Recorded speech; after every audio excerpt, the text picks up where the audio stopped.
BMC English tutorial home YouTube চ্যানেলের পক্ষ থেকে সকলকেই স্বাগত জানাই।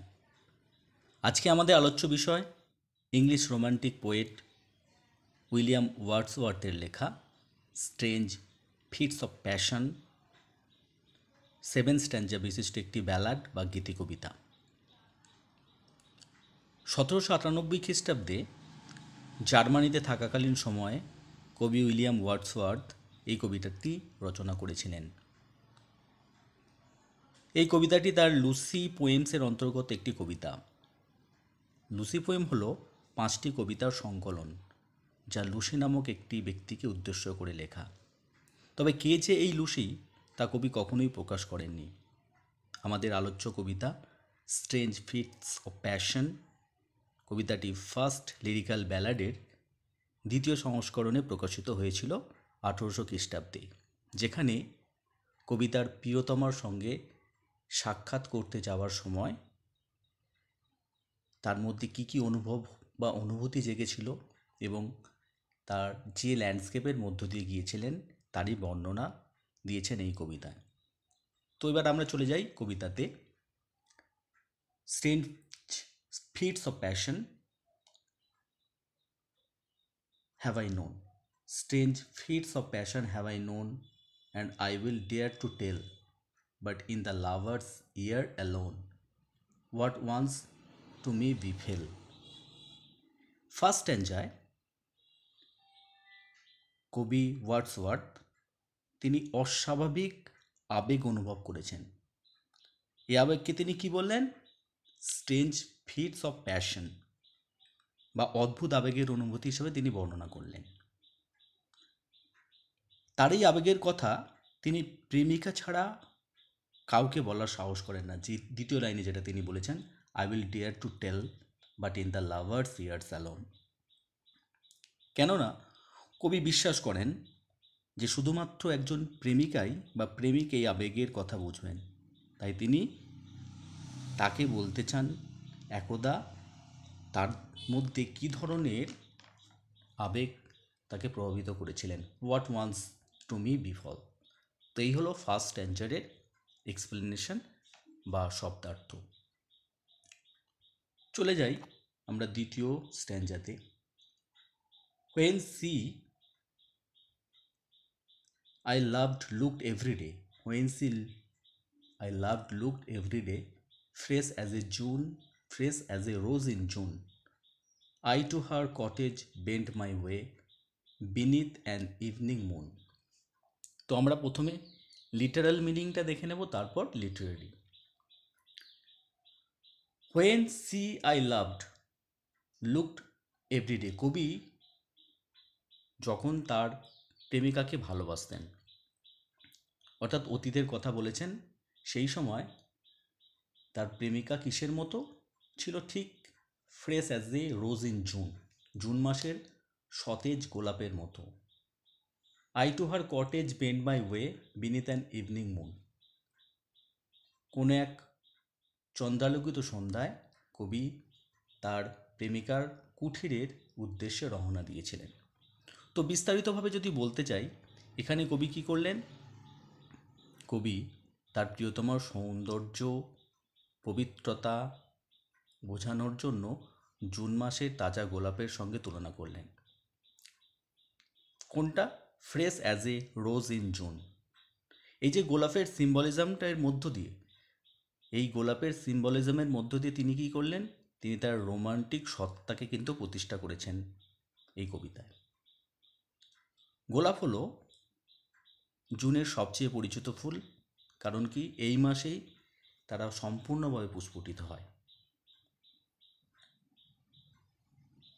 যে সময় কথা তিনি কবি বলছেন,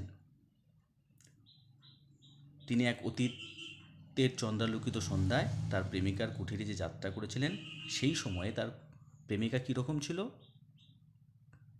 তার প্রেমিকা ছিল তরুণী এবং সুন্দরী। চলে যাব নেক্সট প্যারাতে, অর্থাৎ প্যারা বলা ভুল হবে, স্ট্যাঞ্জা। Next স্ট্যাঞ্জা, third stanza. Upon the moon I fixed my eye, upon the moon I fixed my eye, all over the white lea, with quickening my pace my horse drew nigh those paths so dear to me.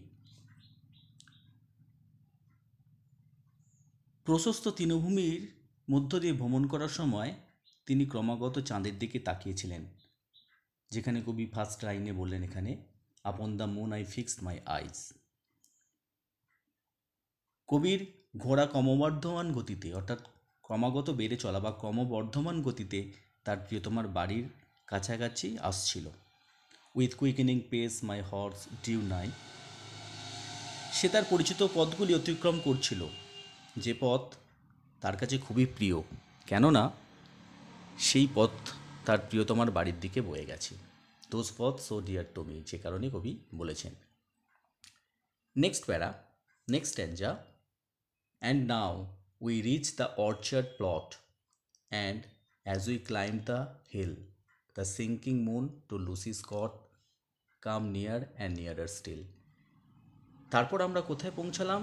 একটা orchard প্লটে, অর্থাৎ ফলের বাগানে। As we climb the hill, তারপর আমরা একটা পর্বতে আরোহণ করলাম। The sinking moon to Lucy's cot came nearer and nearer still. যখন তারা উপরে গেল আর কি, কবি আর তার ঘোড়া যখন পাহাড়ের উপরে উঠল, সেখানে তারা কি দেখতে পেলেন? কবি কি দেখলেন? চাঁদ যেন লুসির কুঠিরের পিছনে আপাতদৃষ্টিতে ডুবে যাচ্ছিল, যখন তারা কুঠিরের আরও কাছাকাছি এসেছিল। Come near and nearer still. তো এই স্ট্যান্ডার একটা লক্ষণীয় বিষয়, সেটি কি না, কবি এই প্রথমবার তার প্রেমিকা লুসির নাম প্রকাশ করলেন। আর একটা লাইন, come near and nearer still, অর্থাৎ এই স্তবকের শেষ লাইনটায় মধ্যে যে অভিব্যক্তির কথা নির্দেশ করলেন তা কি? তাহলে তাদের যাত্রাপথ সংক্ষিপ্ত আর সহজ ছিল না, কিন্তু প্রতিটি কঠিন যাত্রার একটি সুন্দর গন্তব্য থাকে, এই বিশ্বাস নিয়েই বোধহয় কবি তার প্রেমিকার সঙ্গে দেখা করতে যান। তো এখানে একটা ফিলোসফিক্যাল নোট কিন্তু কবি ইউজ করেছেন। চলে যাব পরবর্তী স্ট্যাঞ্জা, অর্থাৎ ফিফথ স্ট্যাঞ্জাতে। In one of those sweet dreams I slept, in one of those sweet dreams I slept, kind nature's gentlest moon, and all the while my eyes I kept on the descending moon.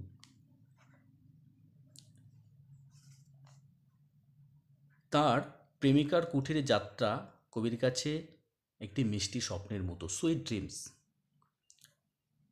তিনি স্বপ্নকে প্রকৃতির সর্বশ্রেষ্ঠ উপহার হিসাবে বর্ণনা করলেন। ওই যে সেকেন্ড লাইনটা, কাইন্ডস নেচারস জেন্টলেস্ট মুন, কবি তার স্বপ্নকে প্রকৃতির সর্বশ্রেষ্ঠ উপহার হিসাবে বর্ণনা করেছেন। এটা তার জন্য একটি সুন্দর এবং আশ্চর্য রাত ছিল, কেন কি তিনি অনুভব করেছিলেন, the poet himself realise that the nature was kind to him, এবং সেই রাত্রি তার কাছে ওয়াজ এ বোন, একটা আশীর্বাদ স্বরূপ ছিল। এবং বিষয়টা কি, তার কারণটা কি, কেন কি তিনি তার প্রিয়তমর সঙ্গে দেখা করতে যাচ্ছিলেন। তার চোখ কিন্তু, অর্থাৎ কবির দৃষ্টি চাঁদের দিকে স্থির ছিল। And all the while my eyes I kept on the descending moon, অস্তমিত চাঁদের দিকে কবি কিন্তু তার দৃষ্টি স্থির রেখেছিলেন, অর্থাৎ চাঁদের আলো ক্রমাগত ম্লান হয়ে আসছিল।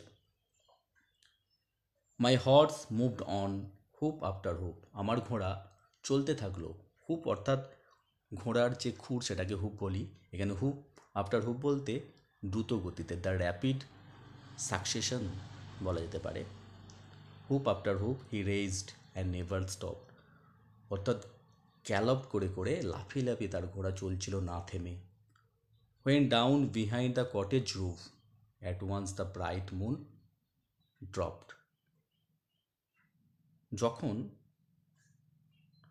আমরা ঠিক, অর্থাৎ কবি যখন লুসির কুঠিরের কাছাকাছি এসেছিল ঘোড়া ছুটিয়ে, ঠিক সেই সময় হঠাৎ করে লুসির কুঠিরের পিছনে চাঁদটা অস্ত গিয়েছিল। নেক্সট স্ট্যাঞ্জা বা লাস্ট স্ট্যাঞ্জা।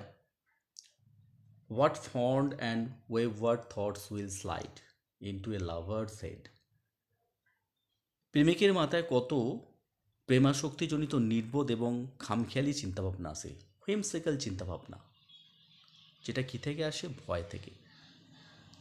তো এখানে wayward thoughts will slide into a lover's head. তো প্রেমিকের মাথায় খামখেয়ালিজনিত চিন্তা আসে। O mercy to myself I cried, O mercy to myself I cried. কবি ভয়ার্থ, অসহায়ত্বে চিৎকার করে উঠলেন। কি কোনটা দেখে? ওই যে bright moon dropped, suddenly dropped, ওই উজ্জ্বল চাঁদ হঠাৎ করে যে অস্ত গেল সেটা তিনি দেখলেন। দেখার পর কবি ভয়ার্থভাবে অসহায়ত্বে চিৎকার করলেন। If Lucy should be dead, অস্তমিত চন্দ্র তার মনে এই জাগালো যে তার প্রিয়তমা লুসি হয়তো মারা যাবে, অর্থাৎ অস্তমিত চন্দ্র তার মনে লুসির মৃত্যু চিন্তা জাগরিত করেছিল। তো এই ছিল আজকে আমাদের কবিতার বিষয়বস্তু। ভিডিওটি যদি ভালো লাগে অবশ্যই একটি লাইক করে দেবেন। যারা এখনও পর্যন্ত চ্যানেলটিকে সাবস্ক্রাইব করেনি, সাবস্ক্রাইব করে আমাদের পাশে থাকবেন। আর অবশ্যই বেল নোটিফিকেশনটা অন করে রাখবেন সবার আগে নতুন ভিডিওর নোটিফিকেশন পাওয়ার জন্য। ভিডিওটি শেষ পর্যন্ত দেখার জন্য সকলকে ধন্যবাদ।